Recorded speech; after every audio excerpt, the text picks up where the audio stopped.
My name is Marco. I am the autograph specialist here at Swann Galleries, and in the double-page spread of the trumpet we have extraordinary autographs, signed photographs and inscribed photographs primarily. Starting off, it's the largest in the group. That's this Einstein photograph, Einstein.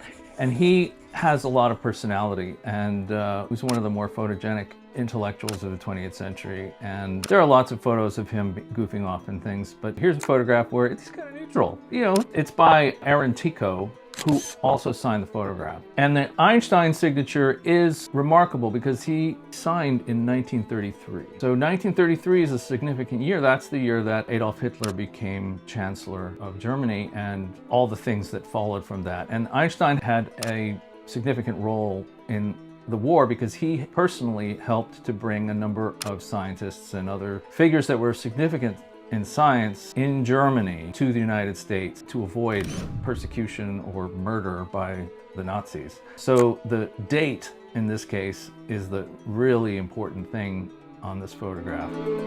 Next, we've got Kit Carson. Kit Carson photographs are super rare. This one is not only a signed photograph and therefore rare, it's also bold, beautifully bold, and the photograph itself is very nice. It's often you get a CDV that might be vignetted or something. This one is beautiful original photograph signed by him. It comes with a letter and a book which are related, and as an ensemble, it's a pretty significant piece. The letter is written to his uncle, whose name was Colonel Christopher Carson, who later became a brigadier general. Rarely do you get anything that places the photograph into any context, and this letter helps place the photograph into a particular moment in history, and that is also super rare.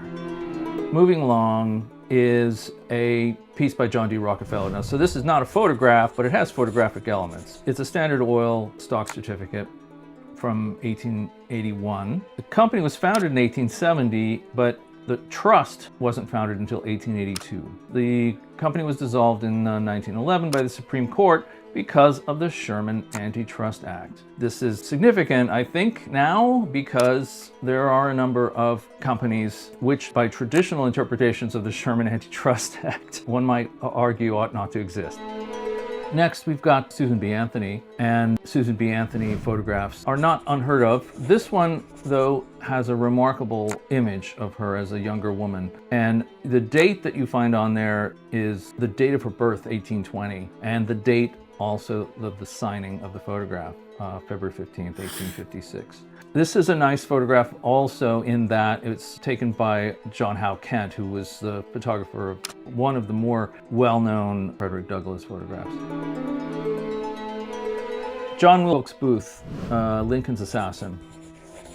We have an amazing Abraham Lincoln signed photograph in this sale, which is not on this double-page spread. But if we're going to have a very remarkable photograph of Lincoln, we've got to have his assassin, and there it is. Very rare to have one or the other. To have them both in the same collection is just stupendous. And also, this particular example of Booth's photograph, again, it's a CDV that's not been vignetted. It's an original photograph, boldly signed. It's not been faded, no damp staining. It's a beautiful example. The thing about CDVs is they were passed out similar to business cards, usually when you were visiting someone, so that you can be announced. An actor would often pass these things out. They were interested in publicity just as they've always been. There are a number of these around because he was an actor, just as his brother was. His brother, Edwin Booth, was much more famous as an actor, but most people have never heard of him. They've just heard of John Wilkes Booth, who is famous because of his notoriety. He was shot by Boston Corbett, who we've also got in this sale, incidentally, a signed CDV by Boston Corbett. So the killer of the assassin is also in this sale. It's a pretty extraordinary combination. Next, we've got Winston Churchill. This photograph is interesting. Typically, we see Churchill looking very stern, and here he is more relaxed, holding his hat and a cigar, and I think his gloves maybe. But most significantly is what he's wearing on his lapel, which is an Alexandra rose. There's a convention, I'm not sure how much it's celebrated these days, but certainly in his day, on June 24th, they would celebrate the arrival of Queen Alexandria of Denmark, because she established a charity to raise money for good causes in London by selling roses. And they carried on this tradition, and here is Winston Churchill participating in that tradition on June 24th. James Garfield, carte de visite. He was president. Most people know him as president, but he also served in the Civil War. And here we have an excellent photograph of him wearing his military uniform. That's unusual. And it's a beautiful photograph and a beautiful signature. He signed Chief of Staff. So there's a reasonable chance that he signed during the war. He was Chief of Staff to William Rosencrantz, and that's pretty remarkably rare also to find a military title signed with the photograph, even when it is in military uniform. So the next photograph is interesting because partly of the frame. The frame is inscribed MAL from FDR. So FDR is pretty easy.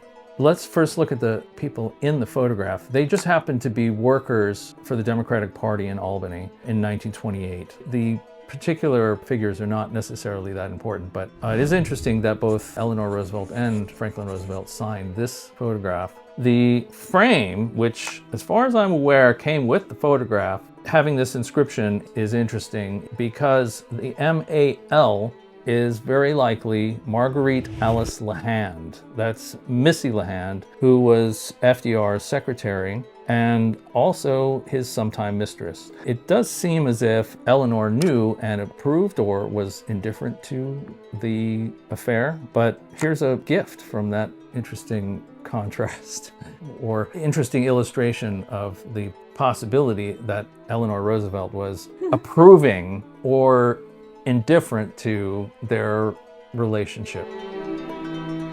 So, Ulysses Grant. Here's another uniform CDV. This one, he's signed as Major General. Grant, we know both as a president and in 1869, but also as the commanding general of the United States Army during the Civil War.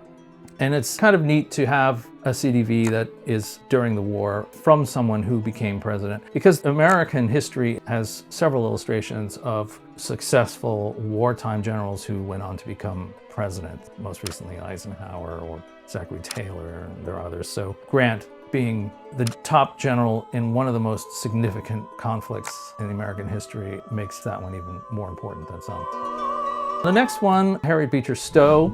This is a shot by George Hastings. Could not establish who this boy is, probably is her grandson. But she's important because she was the author of Uncle Tom's Cabin, which was, in the 19th century, the best-selling book of all books, with the exception of the Bible. So a book that is best-selling has some impact on culture, especially at this time when there aren't that many books compared to today. Unfortunately, though, that book also was the source of many stereotypes about African Americans, which persist today. But anyway, it's an interesting touchstone for our history.